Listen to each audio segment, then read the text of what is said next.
Selon un document publié par le Fonds monétaire international sur la situation économique de la Tunisie, la masse salariale de la fonction publique a atteint 17,6% du produit intérieur brut.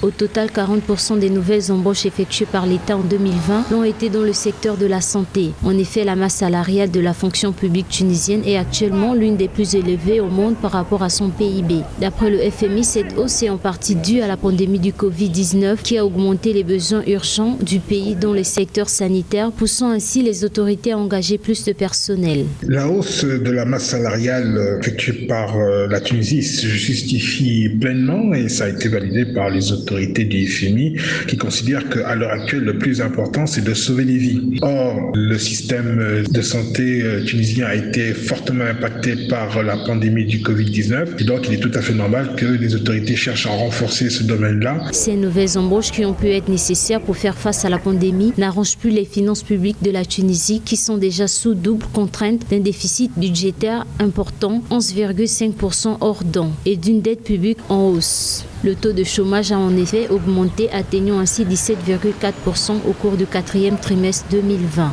Une partie de cette augmentation de la masse salariale a été aussi accompagnée par une diminution d'un certain nombre d'investissements et de subventions qui étaient accordés par l'État.